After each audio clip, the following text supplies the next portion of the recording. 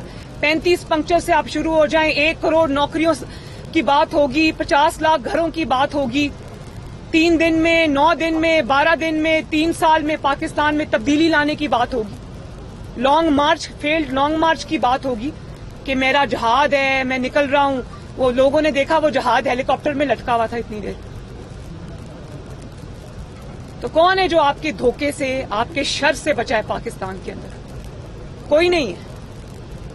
اور اب آپ نے اپنی توپوں کا رخ جو ہے وہ پاکستان کی طرف کر لیا، پاکستان کے ایٹامک پروگرام کی طرف کر لیا، پاکستان کی جو ہے وہ سالمیت کی طرف کر لیا، پاکستان کی افواج کے اوپر اور پاکستان کے اداروں کے اوپر کر لیا. کل پڑھیں ذرا جو ڈسینٹ نوٹ آیا ہے جسٹس یحییٰ آفریدی کا. انہوں نے آپ کا کچا چٹھا کھول کے رکھ دیا اور انہوں نے بہت سارے لوگوں کو آئینہ دکھایا ہے. وہ آپ کے خلاف وہ ڈسینٹ نوٹ نہیں ہے، وہ آپ کے خلاف چارج شیٹ ہے کہ ہاں آپ نے عدالت عظمیٰ کی حکم عدولی کی، آپ نے اس کے آرڈرز کی وائلیشن کی. آپ خود جانتے بوجھتے آپ ڈی چوک میں اپنے کارکنوں کو سپریم کورٹ کے منع کرنے کے باوجود ڈی چوک میں اپنے کارکنوں کو پہنچنے کی ہدایات دیتے رہے مسلسل. میڈیا پہ سب دکھائے، اس کے لیے کسی ثبوت کی ضرورت نہیں ہے. جسٹس یحییٰ آفریدی نے کہا کہ ثبوت ایمپل ایویڈنس موجود ہے کہ یہ سارا شر آپ کا پھیلایا ہوا ہے. اور میں نے کبھی نہیں دیکھا کہ کسی نے اپنی ذہنی بیمار نے کسی نے اپنا بدلہ جو ہے وہ اس طرح سے آگ لگا کر لیا ہو، پاکستان کو آگ لگا کر لیا ہو کہ میری حکومت نہیں ہے تو میرا گھر جل جائے گا، پاکستان کو آگ لگ جائے گی، اللہ نہ کرے. میں نے کبھی نہیں دیکھا کہ کسی سیاسی جماعت نے یہ درخت جلائے ہوں، کسی نے گرین بیلٹس کو آگ لگائی ہو. اتنی تکلیف ہے آپ کو اقتدار کھو جانے کی. تو ہم نے تو کئی دفعہ اقتدار کھویا، اللہ تعالیٰ کے عوام نے پھر اقتدار دیا. آپ کی کیا سیاسی جدوجہد ہے؟ آپ کو تو پتہ ہی نہیں سیاست کہتے کس کو ہے، جدوجہد کہتے کس کو ہے. آپ کی ساری سیاست تخریب کاری ہے اور اس تخریب کاری کا راستہ پوری قوم کو مل کر روکنا ہوگا، ورنہ یہ تخریب کاری پاکستان کو خدا نخواستہ خراب اور تباہ اور برباد کر کے رکھ دے گی.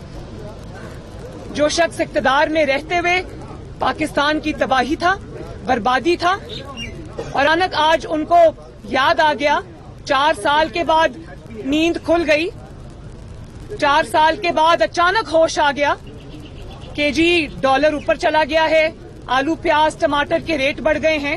یہ وہی شخص ہے جس کے پاس اقتدار تھا، کرسی تھی، طاقت تھی، 1 پیج کی طاقت تھی، ہر ادارہ اس کے ساتھ کھڑا تھا.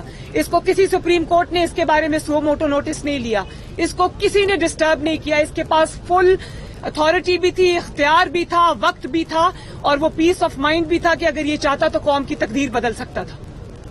لیکن اس وقت کیا بات ہوتی تھی؟ ڈالر ایک یہ واحد شخص ہے 75 سال میں جس اکیلے کے 3.5 سال میں ڈالر جو ہے وہ 80 روپے تک پہنچ گیا، یعنی کہ 80 روپے اس کی قیمت بڑھ گئی اور روپے کی قیمت گر گئی. اور آج آپ کو روپے کی قیمت یاد آ رہی ہے کہ جب روپے کی قیمت بڑھتی ہے تو مہنگائی ہوتی ہے، پاکستان تباہ ہوتا ہے.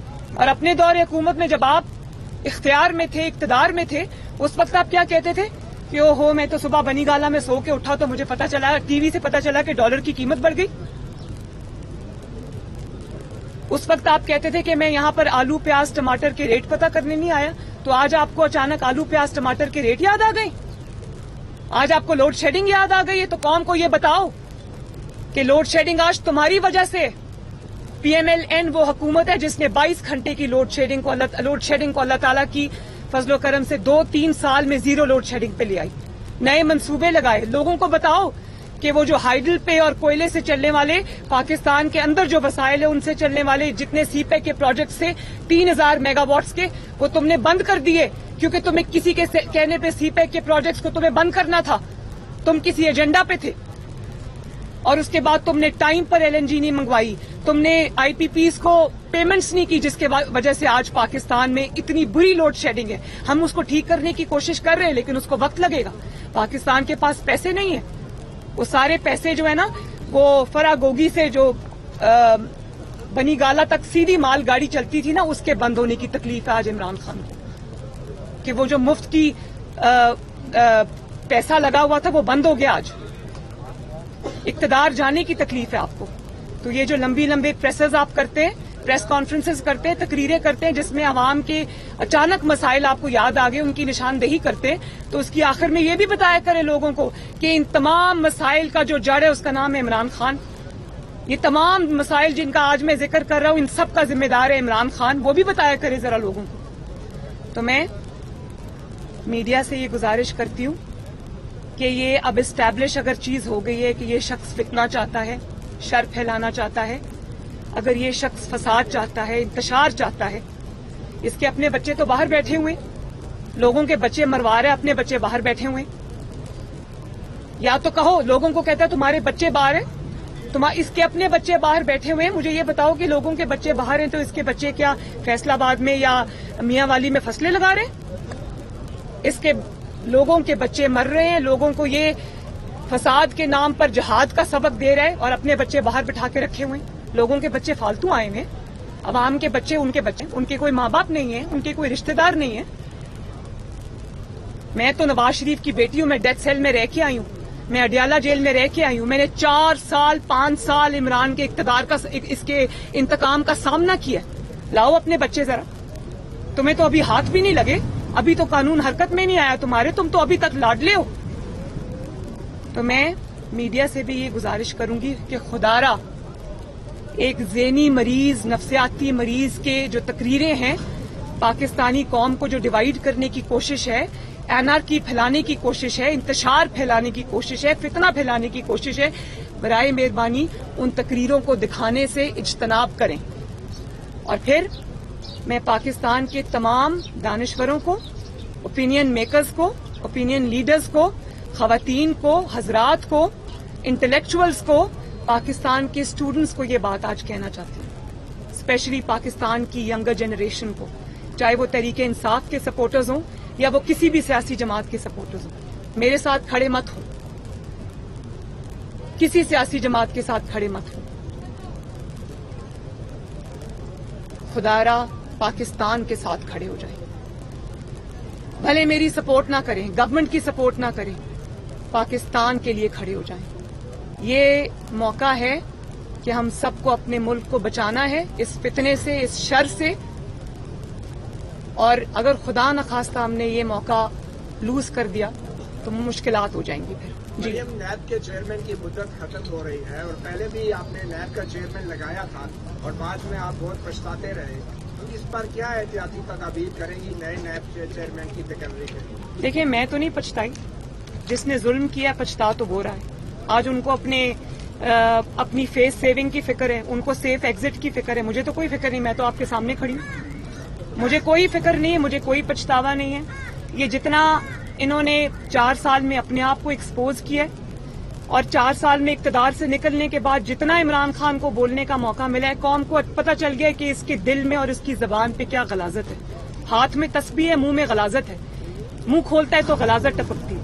تو جو عمران خان نے جس کو مہرا بنا کے یوز کیا اپنے سیاسی مخالفین کے لیے، پچھتانا ان کو چاہیے. میں بالکل نہیں پچھتا رہی. میں تو اللہ تعالیٰ کے فضل و کرم سے سرخرو ہو کر آپ کے سامنے کھڑی ہوں. 4 سال سے میں اس عدالت میں آ رہی ہوں. مجھے کوئی پچھتاوا نہیں ہے، بالکل نہیں ہے. لیکن ایک اللہ تعالیٰ کا شکر ہے کہ پہچان ہو گئی غلط اور صحیح کی. جی میم یہ بتائیے گا کہ پاکستان یہاں اسلام آباد ہائی کورٹ کے ایک جج ہیں جنہوں نے یہ انکشاف کیا کہ انہیں ISI کے لوگوں نے مل کے کہا کہ اس طرح کے فیصلے دیں اور اس طرح کے فیصلے دیں. پہلی دفعہ ہسٹری میں کسی جج کو سمری ٹرائل کے ذریعے گھر بھیج دیا گیا. میں جسٹس شوکت صدیقی صاحب کی مجھے بات کر پتا رہا ہے. ہوں. ان کی اپیل میں اب حکومت جو ہے وہ ان کے خلاف کیونکہ وہ پیش ہوگی تو اب موجودہ حکومت کیا ان کے خلاف وہاں اٹارنی جنرل کو پیش کرے گی؟ میں حکومت سے ضرور بات کروں گی. جسٹس شوکت عزیز صدیقی کے ساتھ ناانصافی ہوئی ہے، ان کو انصاف ملنا چاہیے. اور انصاف دینے سے عزت بڑھتی ہے، عزت میں کمی نہیں آتی. انصاف نہ دینے سے عزت میں کمی آتی. جی میڈم یہ بتائیے گا کہ آپ نے خبر دی ہے اور یہ اطلاعات موجود ہیں کہ تحریک انصاف میں ڈیفیکشن آنے والا ہے. جو پہلی قسط تھی میں نے آپ کی ٹویٹ پڑھی تھی آج. تحریک اعتماد سے پہلے ڈیفیکشن آنے والا ہے، وہ اطلاعات ہیں موجود ہیں. تو سوال میرا آپ سے یہ ہے کہ آپ کی جماعت کے ساتھ PTI کے جو بڑے نام ہیں، وہ نام بڑے ہیں اس مرتبہ، وہ رابطے میں ہیں، ہاں یا نام میں تصدیق کر سکتی ہیں؟ جی رابطے میں ہیں. میں غلط بیانی نہیں کر سکتی. بہت بڑی تعداد رابطوں میں، اسپیشلی لوگ استعفیٰ نہیں دینا چاہتے اور وہ سمجھتے ہیں کہ یہ میں آپ کو کوٹ ان کوٹ بتا رہی ہوں، میں نے اپنے کانوں سے سنا ہے. وہ یہ کہتے ہیں کہ عمران خان کے جھوٹے خط والے بیانیے نے، پہلے عمران خان کی نالائکی نے، نااہلی نے جو معیشت کا حال کیا، اس سے ہماری تباہی ہوئی. اس کے بعد جب ہم حکومت سے نکلے تو جو اس نے جھوٹے خط کا، انٹرنیشنل سازش کا یہ بیانیہ بنایا، اس سے جو جماعت کو نقصان ہوا، اس سے جو ہمیں سیاسی نقصان ہوا، اس کے وجہ سے ہم اس کے ساتھ نہیں رہنا چاہتے. اور اس تابوت میں آخری کیل جو ہے وہ کل عمران خان صاحب نے خود ٹھونک دی ہے جب انہوں نے پاکستان کے اوپر 3 ٹکڑے کہہ کر حملہ کیا، پاکستان کے ایٹامک پروگرام کی بات کی، جب انہوں نے فوج کے اوپر حملہ کیا. تو اس پاکستان دشمنی کے ساتھ نہ کوئی کھڑا ہوگا، نہ کھڑا ہونا چاہیے. یہ عمران خان کا ذاتی بوجھ ہے، یہ اس کا ذاتی گند ہے.